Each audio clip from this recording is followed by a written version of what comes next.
Começo com a frase do nosso fundador: é preciso procurar em São José as próprias inspirações.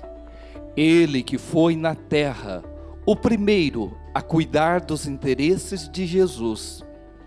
Tratou dele quando criança, protegeu o menino, fez-lhe o papel de pai nos primeiros 30 anos de sua vida na terra. Página 184. Frente a esta frase do nosso fundador, temos claro que é nosso dever fazer os interesses de Jesus segundo o modelo São José. A divulgação da devoção a São José se faz por meio de ensinamentos teológicos, catequese, práticas de piedade popular e, frequentemente, utilizando-se de imagens que possam auxiliar nesse processo. O uso de imagens é importante e vai muito além da beleza estética, harmonia e composição. Precisamos adentrar na mensagem que tal imagem possa transmitir. E para tal, necessita-se de ferramentas apropriadas que permitam estudar as diversas formas de expressão artística que retratem a pessoa de José de Nazaré em suas diversas facetas. Duas dessas ferramentas, então, são a iconografia e a iconologia. A própria terminologia iconografia deve ser esclarecida. De origem grega, significa literalmente representação figurativa e pode ser utilizada tanto para indicar todo o conjunto de representações figurativas de uma determinada pessoa ou sujeito. Então, temos desenhos, pinturas, ícones, esculturas.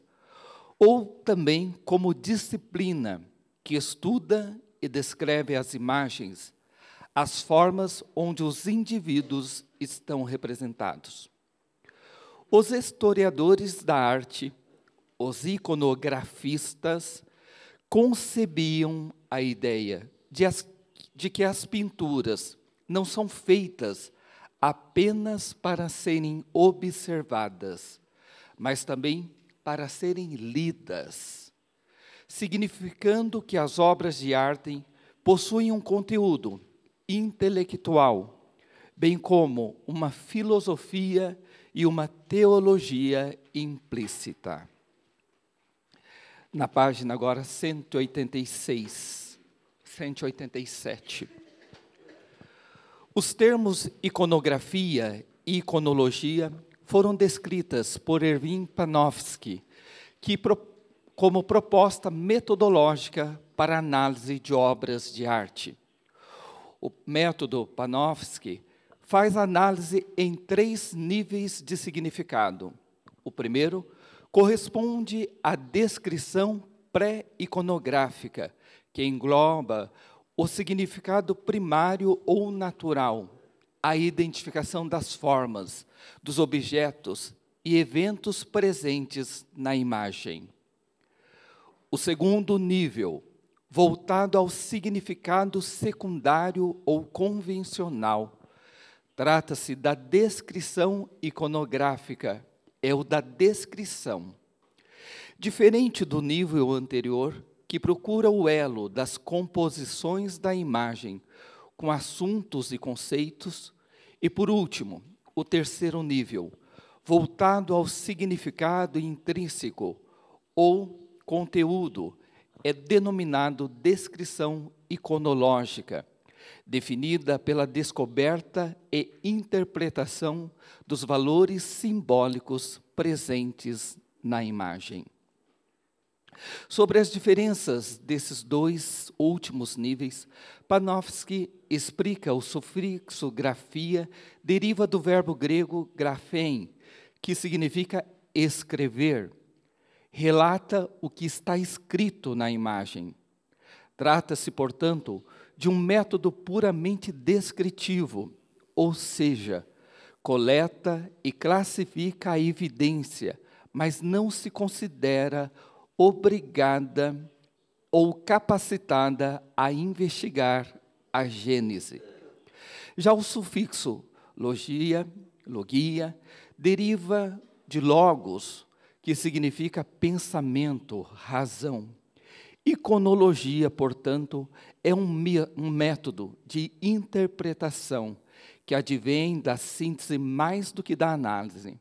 Assim, como a exata identificação dos motivos é o requisito básico de uma correta análise iconográfica. Também, a exata análise das imagens, histórias e alegorias é o requisito essencial para uma correta interpretação iconológica. A iconologia irá apresentar as mudanças de posição, as situações distintas na história das culturas e das ideias. Vou pedir para passar para frente, então. A iconografia se preocupa muito com a análise da imagem em si, cores, linhas, paralelos, tá? Então, é uma explicação mais do que a gente vê. Na iconologia, pode passar? Então, vou dar um exemplo aqui, então, na página 186, 187, no terceiro parágrafo. No ícone bizantino da Natividade, no qual inicialmente encontramos a imagem de Maria deitada na cama após o parto, enquanto duas parteiras lavam o recém-nascido, temos o evento histórico narrativo destacado, cuja fonte se dá nos evangelhos apócrifos. A partir do século XIV, começou-se a representar a criança colocada sobre a palha e no centro da cena, com Maria e José de joelhos, enfatizando assim a adoração e o protagonismo da divina criança. Maria e José são mediadores entre os fiéis e o Salvador, e nos convidam ao mesmo gesto de devoto recolhimento. Depois, é possível observar a introdução de um pequeno sarcófago no lugar do berço, com o intuito de recordar a paixão redentora e o sacrifício e despertar, assim, o sentimento de gratidão e emoção. Esse exemplo, então, que nós passamos das 3 imagens, é um exemplo evolutivo. Nos mostra a importância de considerar as imagens dentro de uma tradição, observando os valores embutidos. Então, quando nós nos atentamos a esses detalhes, tá, a iconologia procura mostrar exatamente isso. O porquê essa diferença de Maria deitada, Maria e José de joelhos, né, a imagem do sarcófago, que se nós não prestarmos atenção na imagem, parece tudo igual, a natividade, mas tem nuances, e nuances de uma teologia, de uma época, valorização da adoração, por exemplo. Tá? Então, por isso a importância desses estudos. Páginas 188 e 189. A imagem é um documento escrito, cuja mensagem deve ser interpretada, levando-se em conta a complexa malha de relacionamentos e que, em muitos casos, são cheios de símbolos e códigos próprios de convenções interpretativas, perfeitamente compreensíveis para o tempo em que foram executadas, mas que para o observador atual deve levar em conta a linguagem dos gestos, o significado dos símbolos, a posição das figuras e a própria tradição iconográfica. Conhecimento das fontes escritas, que geram as transições em imagens, também devem ser conhecidas, pois a separação da figura e da palavra pode mutilar a reconstrução histórica de uma realidade. Escrita e imagem, colocadas lado a lado, permitem a compreensão plena dos significados. Passamos, então, um pouco sobre a iconografia bizantina, páginas 188 ainda e 189. Os cristãos do Oriente, há séculos, vivem a experiência da contemplação dos ícones.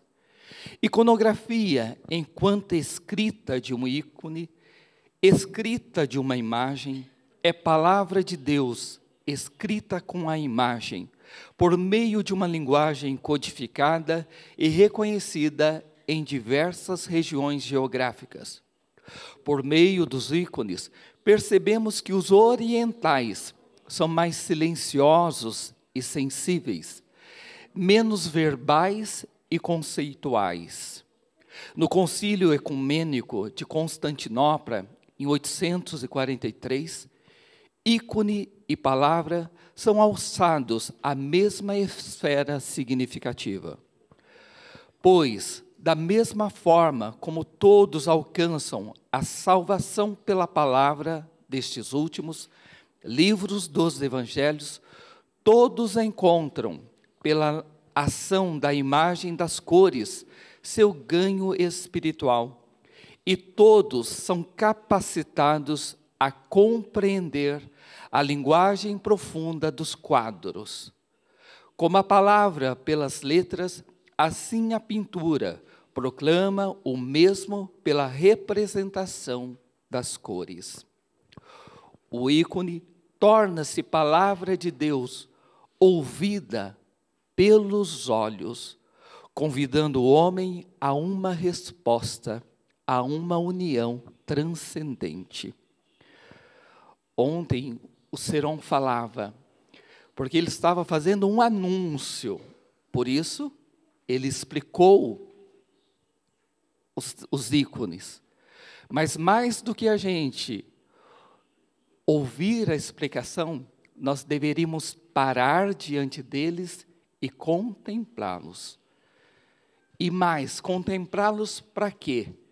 Convida-nos a uma resposta, a uma união com o transcendente.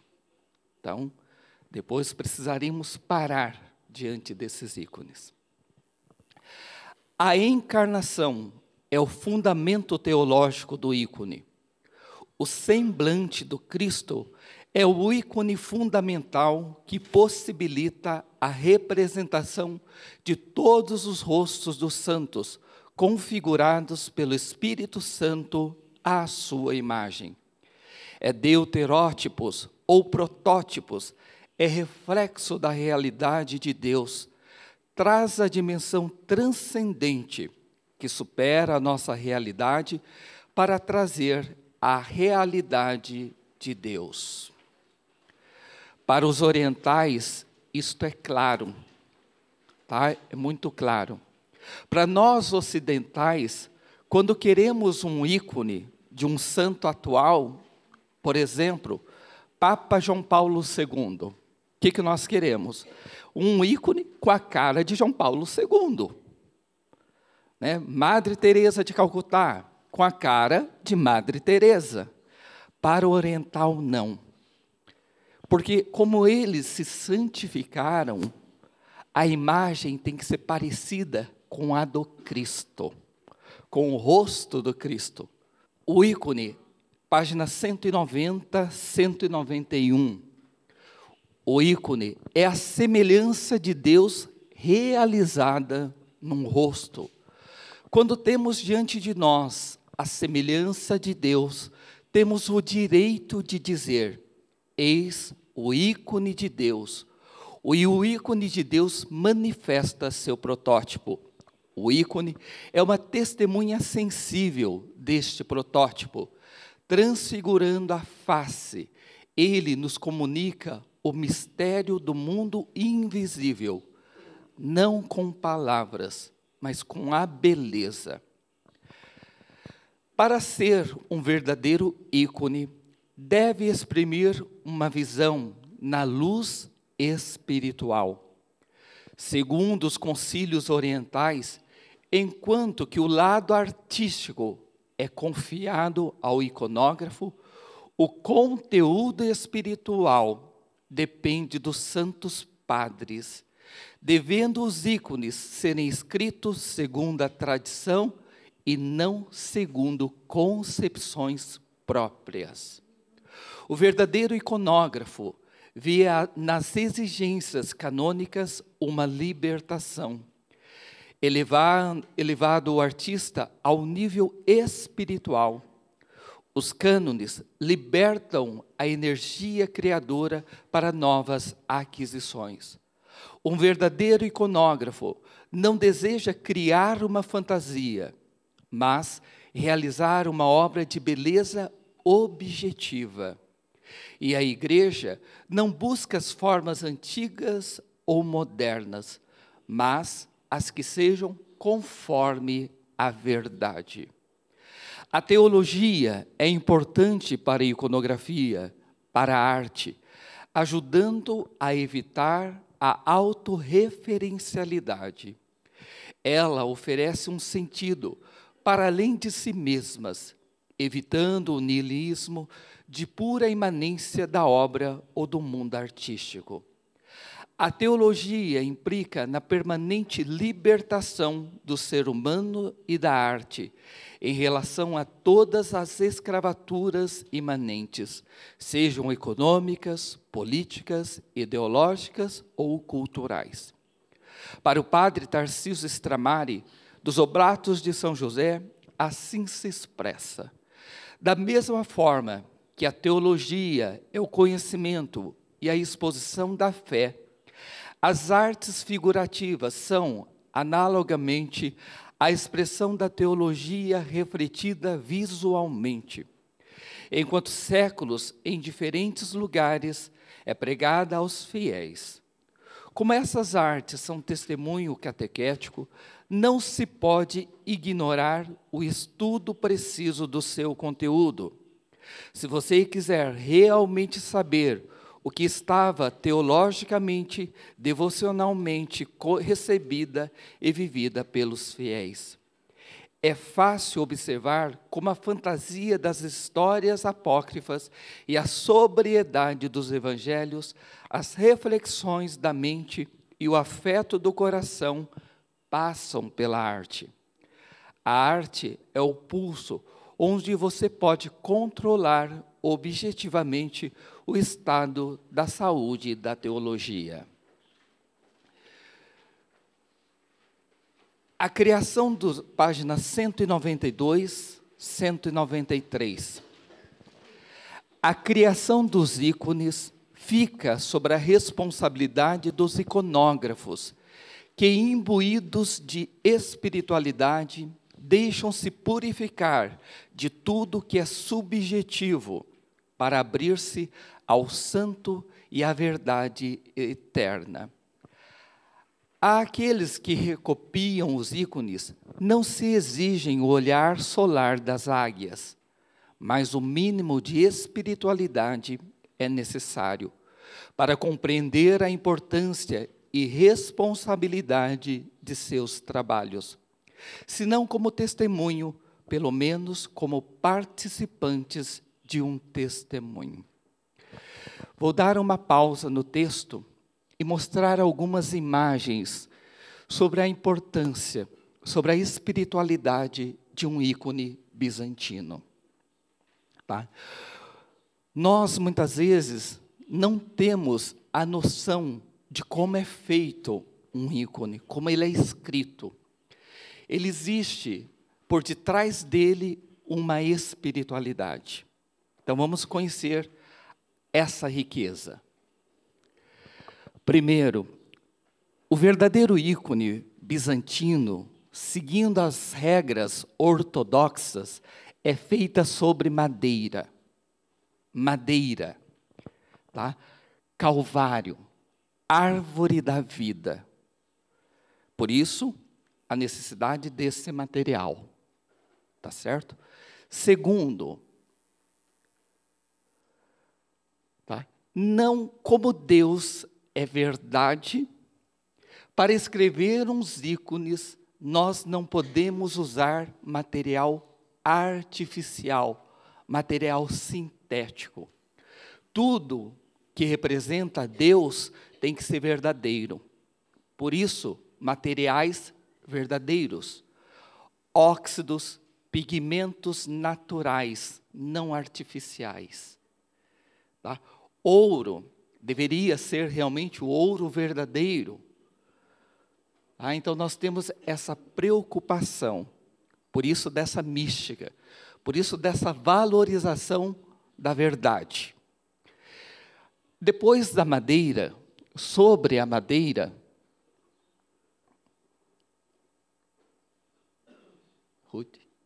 sobre a madeira é colocada um tecido natural, linho ou algodão. Representa o quê? Sudário. O sudário onde foi expresso a imagem do Cristo.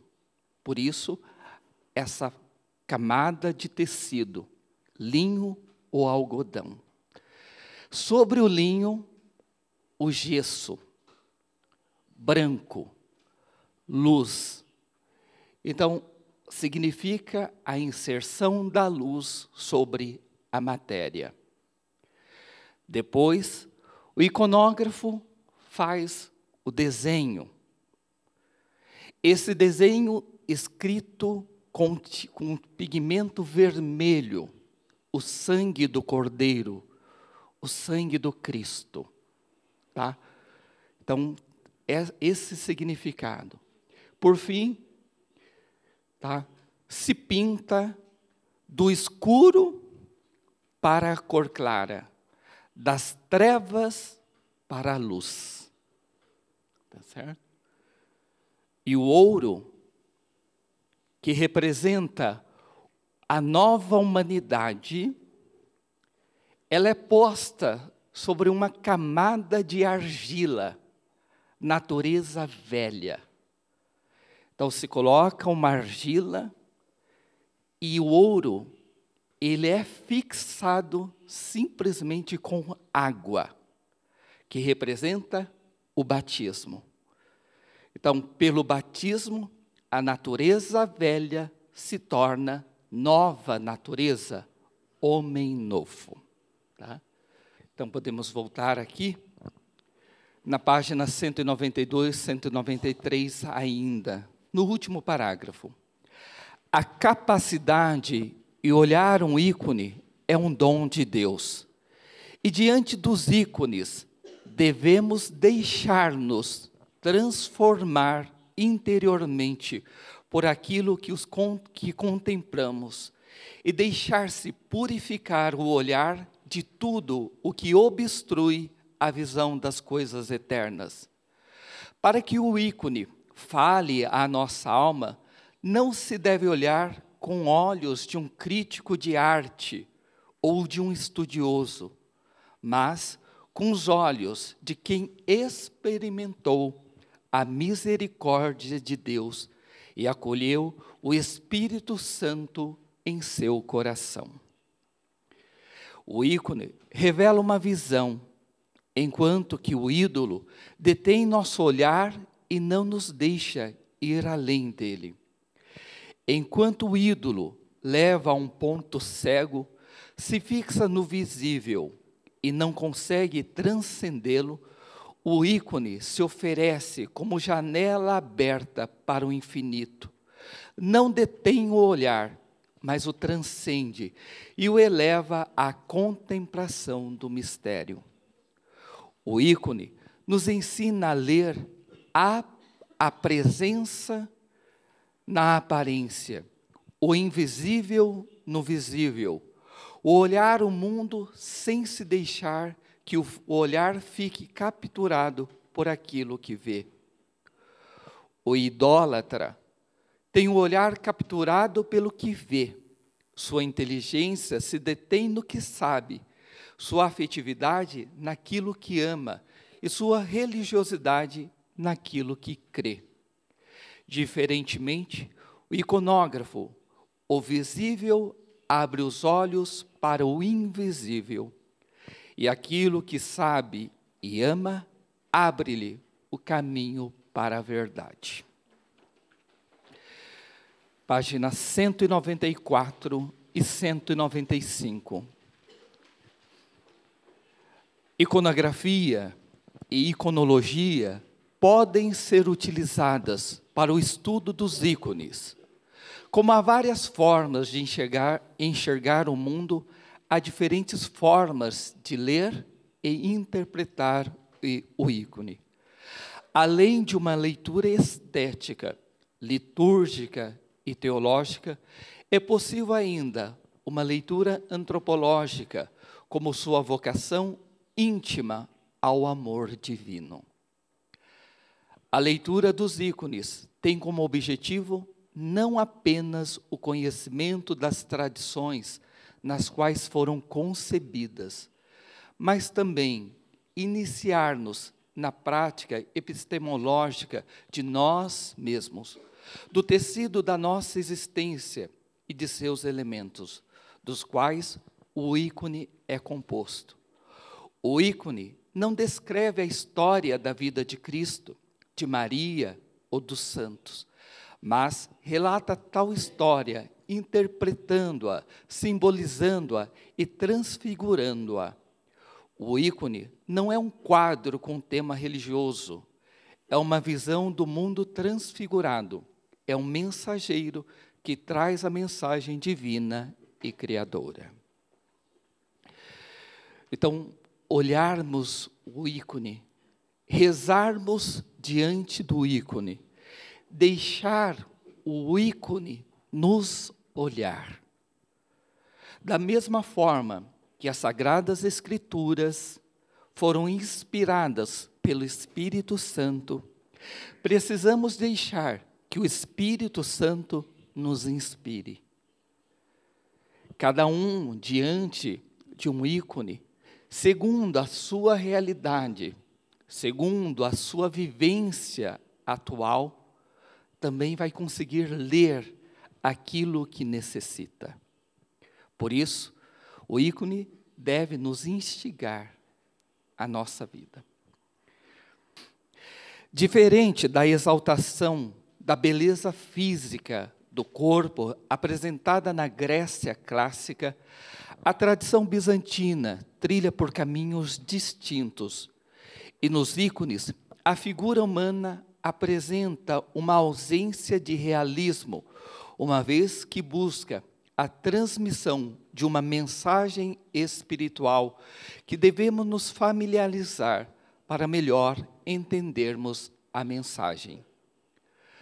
Um exemplo, muitos criticam a iconografia, pois criticam a imobilidade das imagens apresentadas, a ausência de movimento. Criticam, pois desconhecem que propositalmente são feitos assim, para simbolizar a águia Irene, a santa paz, em oposição à agitação do homem, do seu estado de pecaminosidade, resultante da sua incapacidade de viver centrado na calma absoluta de si mesmo. Então, se pegamos os ícones bizantinos, observam, eles estão parados, não tem movimento. Mas isso é proposital. Nós somos agitados. E muitas vezes, devido à nossa agitação, nós gostaríamos que o ícone fosse feito à nossa imagem, mas ela não é. Ela é feita à imagem de Cristo. Então, essa paz, essa serenidade. Como elemento iconográfico da figura de José, apresenta-se comum a todos os santos escritos nos ícones. Então, agora, algumas explicações comuns. A cabeça, sede da sabedoria e inteligência, é receptora da luz de Deus, de tal forma que apresentam a auréola ou nimbo dourado, luz de Deus que envolve e santifica o ser humano. Então, a cabeça é o centro. Página 196. As orelhas podem ser expressas de duas maneiras, ou apresentadas em sua totalidade, ou seja, toda ela aberta, indicando a escuta atenta ao chamado de Deus, ou às vezes aparecendo só o lóbulo, só a pontinha, para dizer que estão alheios aos ruídos do mundo, concentrando-se na escuta profunda à voz interior. Então, as orelhas abertas à voz de Deus, se cobertas, fechadas às vozes do mundo. Olhos grandes, aparentemente imóveis, vigilantes, interrogadores e penetrantes. É o que nós encontramos em Lucas. Meus olhos viram a salvação. Em Mateus, teu olho é uma lâmpada, se teu olho é luz, tudo em ti será luz. O nariz, afinado e comprido, indica que apenas o hálito e o sopro do Espírito inundam um personagem representado. A boca, pequena, séria e lábios fechados, longe de toda a sensualidade, representam a oração que brota do silêncio da alma, onde tudo se cala diante do Senhor. O queixo forte e com barba, o pescoço grosso, inflado, expressa a força e a presença do Espírito Santo naquele que já atingiu a beatificação. Os iconógrafos seguem cores previamente definidas, uma vez que representam dimensões teológicas determinadas. Enquanto que na arte ocidental é possível determinar a posição da luz, no ícone bizantino as figuras encontram-se imersas na luz. Quando a gente pega uma outra obra de arte que não seja religiosa, que pode ser mais de outros estilos, a gente consegue identificar de que lado vem a luz. No ícone, não. Ele está na luz. Alguns significados. O dourado, o vermelho, azul, púrpura, verde e marrom são as únicas cores utilizadas nas composições dos ícones, pois são aqueles que possuem simbologias específicas. Então, quando o iconógrafo utiliza-se das cores, como ontem vocês perceberam, nuances, cores do céu diferentes, significados diferentes, vestes de cores diferentes, significados diferentes. Então, qual é a mensagem que se quer transmitir? O dourado representa a luz de Deus, a sua presença. Logo, qualquer figura representada nele está pleno da luz divina. A auréola dourada da cabeça simboliza o esplendor da luz divina naquele que viveu na intimidade de Deus. O branco simboliza a vida nova, expressa a ressurreição e o novo nascimento. alude à qualidade moral, à pureza, à inocência, à luz e o esplendor. O preto, a ausência de luz, representa o caos, a morte, a escuridão.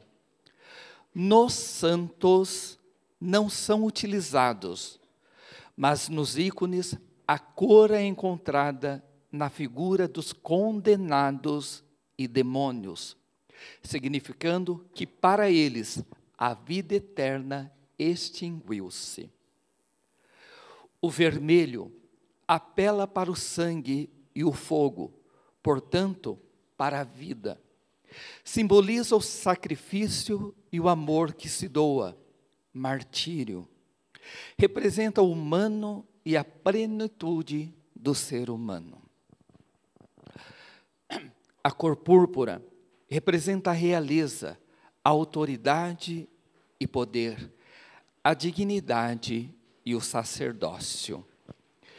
Por isso, Maria, muitas vezes, é representada na cor púrpura, a mais digna das mulheres. O azul representa a própria divindade e transmite a santidade de Deus. É a cor das pessoas para as quais Deus lhe transmite a santidade. O verde, resultante do azul e do amarelo, é a cor da natureza, da vida que se perpetua, cor da esperança, da renovação espiritual, cor dos profetas que anunciaram a vinda de Cristo. O marrom, cor da humildade, aparece nos rostos das figuras, indicando: viestes do pó e ao pó retornarás. Também, quando nós falamos que nós começamos a pintar do escuro para o claro, nos rostos a cor de fundo é o marrom. Do pó viestes. A natureza humana. Então, em São José, é comum nos ícones de São José as cores azul, verde, branco ou tons de marrons, onde podemos enfatizar resumidamente: José, com a túnica azul, é aquele a quem Deus transmite a sua santidade. José, o justo de branco, homem de moral, puro, casto. De verde, José representa o portador da esperança, naquele cuja promessa se realiza. Aí viemos, sairá um rebento da casa de Jessé. Na maioria dos casos, o manto é marrom, ou nos tons de terra, aludindo à virtude da humildade e do serviço. Então, através desse resumo de cores, nós já conseguimos ler um pouco mais os ícones de São José, o que eles querem transmitir. Página 198. Ontem, essa parte fica fácil de vocês entenderem hoje, pois ontem, quando o Seron nos explica os ícones, ele utiliza-se desse recurso, da iconologia. Observa que mais do que falar das cores, dos elementos presentes, que isso seria o nível da iconografia, quando ele fala tem uma casa, tem uma montanha, tem um céu, nós estamos falando de dados iconográficos. Quando ele nos diz o sentido e o porquê desses elementos, nós estamos falando de uma iconologia. Daí nós precisamos aprender a ler um pouquinho mais, para podermos também adentrar-nos neste mistério. Se vocês viram ontem, ele falou de 3 níveis da leitura. né, de São José como guarda do Redentor, como participante no plano da salvação, e por fim, aquilo que se refere a nós. Então, entender a iconografia deve nos levar a essas dimensões. Qualquer que seja o ícone, diante dele eu preciso colocar com reverência, colocar diante dele, esperar que o Espírito Santo também me inspire, me revele. Mas há também a técnica. Podemos conhecer a técnica que nos facilite. De nós, ontem, se olharmos apenas as imagens que o Seron nos fala, quem de nós iria perceber essa riqueza? Que as 7 telas compõem, na verdade, um único grande ícone. Então, o conhecimento da arte, o conhecimento da teologia, o conhecimento dessas informações nos auxiliam. Nos auxiliam, nos ajudam a viver este mistério. Segundo o padre Stramari, atrás de cada atitude figurativa há uma suposição lógica que deve ser cuidadosamente identificada através do conhecimento exato dos evangelhos. Ou seja, nas representações de São José, nada é indiferente. Se é ou não apresentada com a sua auréola, jovem ou velho, em adoração ou no sono,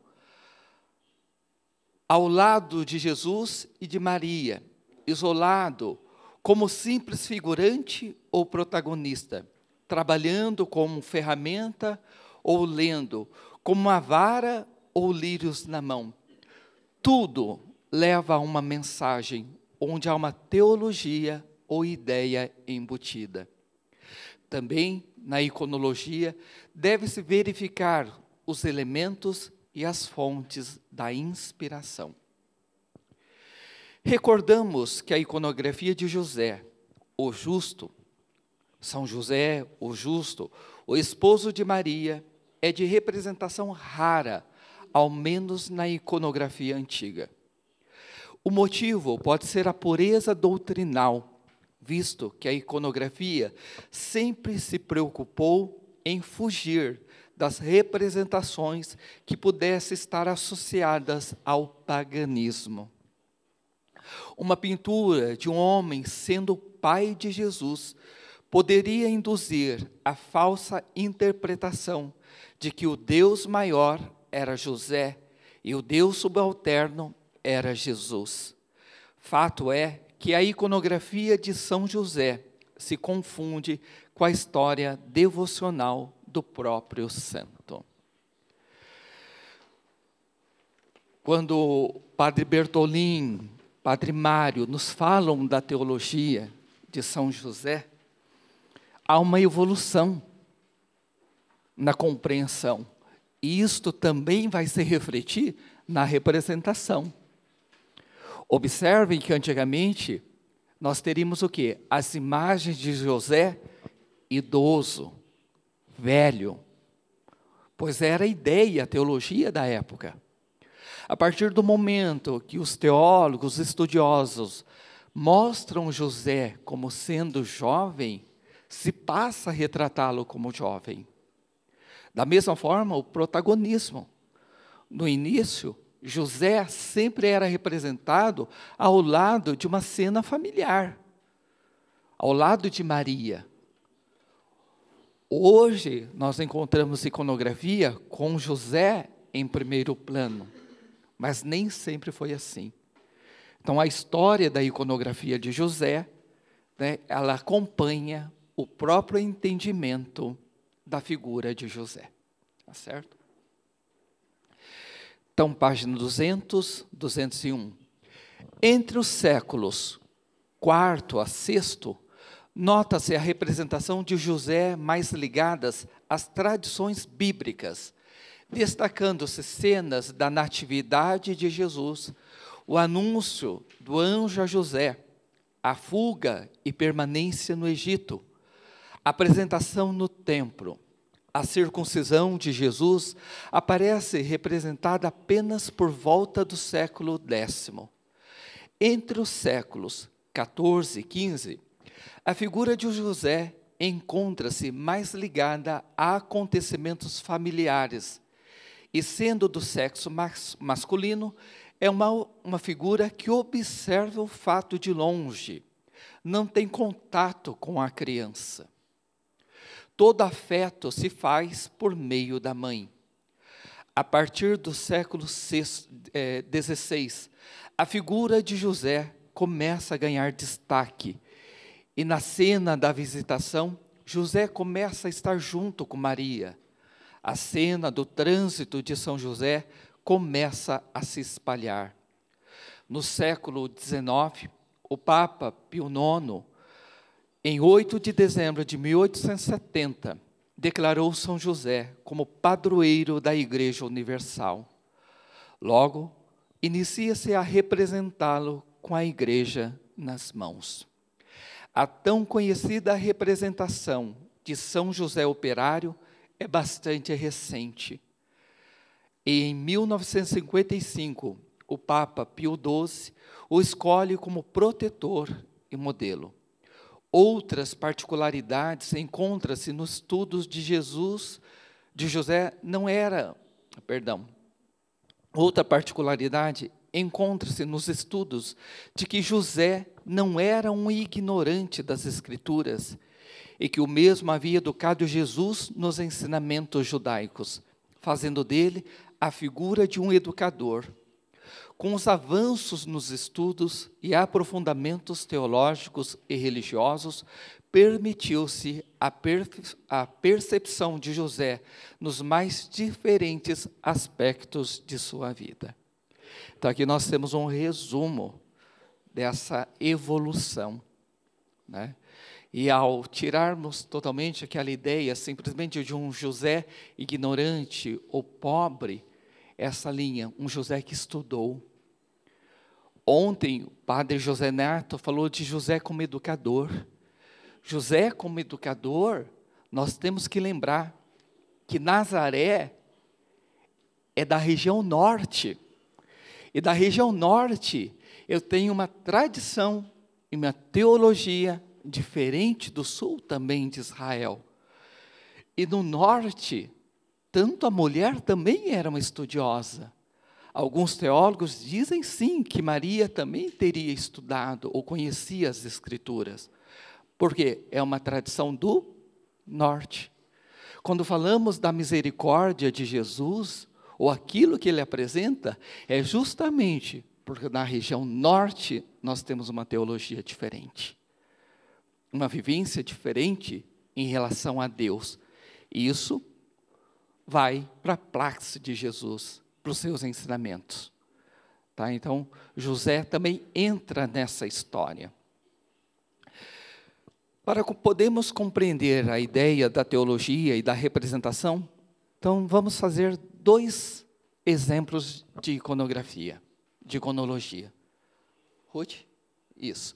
Então, a figura da Natividade, de Andrei Rublev, e um ícone contemporâneo de São José Trabalhador. Tá?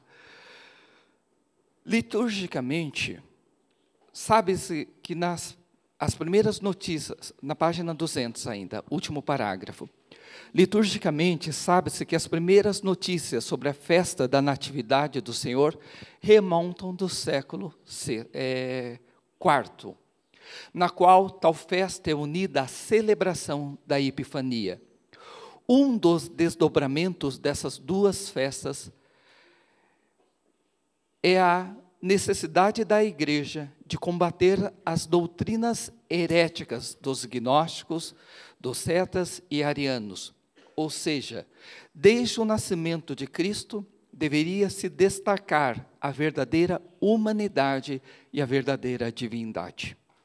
A primeira composição da cena da Natividade parece remontar à imagem pintada na igreja construída por Constantino, em Belém, e que no decorrer dos séculos, conforme a região, foram se multiplicando as representações iconográficas, cujos detalhes reproduzem o relato evangélico, são enriquecidos por detalhes advindos de outras fontes, tradições locais e aos evangelhos apócrifos. Essa imagem do Rublev, que é da mesma escola, atenta para isso. A fonte é dos evangelhos apócrifos. Tá? Dos evangelhos apócrifos. Página 202. Neste ícone, apresenta-se a figura de José. Né? Nós estamos olhando, fixando para José. Olha a figura de José. No cantinho. Tá? José aparece sentado e meditativo, o que personifica todo o drama humano. É o homem ante o mistério.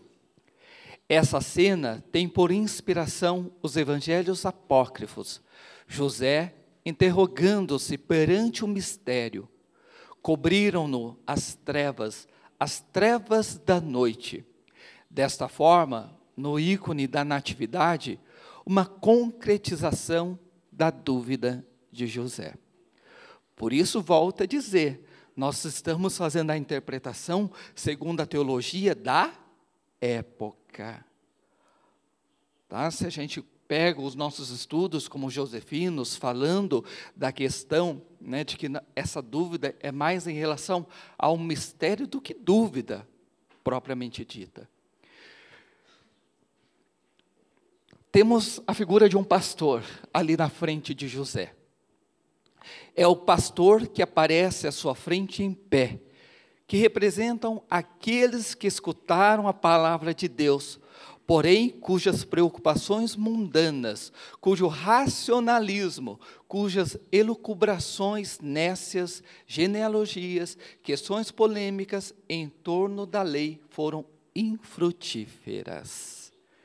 O pastor, segundo a tradição apócrifa, é Tirso, representado com bastão nas mãos, e que questionara José. Assim como não pode este bastão produzir folhas, tampouco um velho como tu é capaz de gerar. E assim, nenhuma virgem pode dar à luz. Esta fala despertou no coração de José uma tempestade de pensamentos contraditórios. O bastão do pastor representa o bastão de Dionísio, usado por sátiros e bacantes, logo, símbolo do paganismo e do racionalismo estéril. Mas a resposta à dúvida de José vem de um arbusto, representado na figura entre as duas cenas. O arbusto, aqui, entre as duas cenas. Sairá um rebento do tronco de Jessé, e da sua raiz brotará uma vergonha. Pousará sobre ele o Espírito do Senhor. Aquele dia, a raiz de Jessé erguer-se-á como insígnia dos povos. Buscarão as nações, e sua morada será preciosa. Aquele dia que o Senhor estenderá de novo a sua mão para resgatar o resto do povo. Tá? Então, volta aqui. Observa, se eu não busco a tradição, nós não entendemos essa cena. Mas também se eu me coloco dentro da cena, quantas dúvidas. De que lado eu estou? De José, que tem a resposta mostrada pelo arbusto, ou daqueles que criticam, racionalizam e não adentram nesse mistério. Tá certo? Indo então agora para a última figura, tá? São José trabalhador. São José é retratado em seus anos médios, neste novo ícone, usando uma túnica azul, pálida, com mangas enroladas, e um avental de couro em tons de terra, que está abotoado nos ombros. Ele é apresentado em roupas de trabalho e não está usando a tradicional túnica que não seria usado enquanto trabalha. A tradição do uso do azul ou roxo para a roupa interior representa o espiritual, e a roupa exterior está em cores quentes e castanhos para a terra. Já sabemos o significado, a humildade. O azul, no detalhe de sua faixa da cintura, representa que São José era da linhagem da casa de Davi. Sua mão esquerda repousa sobre uma ferramenta de corte e madeira, e sua mão direita convida as pessoas para si. Nesta obra, verifica assim um estudo dos costumes da Palestina, que inclui a veste, e a inspiração mais voltada e preocupada com a transmissão da mensagem. Um José trabalhador, carpinteiro.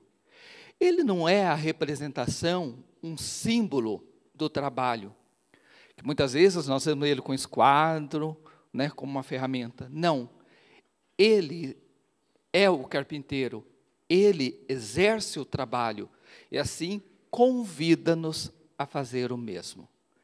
Então, observe que ao ler um ícone moderno, contemporâneo, eu tenho as motivações, mas em muitos casos ele utilizou-se da própria iconografia clássica. Tá? Então, aqui são 2 exemplos breves para a gente entender um pouquinho sobre a importância da iconografia e iconologia. Então, finalizando, podemos ir para a conclusão, 206, 207. Segundo parágrafo. Precisamos aprender mais sobre as mensagens contidas nos ícones, para assim podermos extrair o máximo de contribuição para o nosso crescimento espiritual.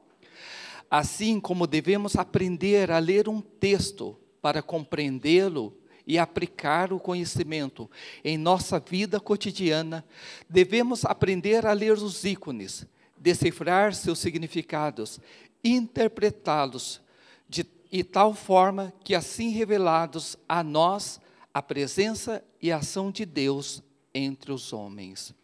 Precisamos aprender a escolher os ícones segundo a mensagem que queremos apresentar e divulgar para o mundo.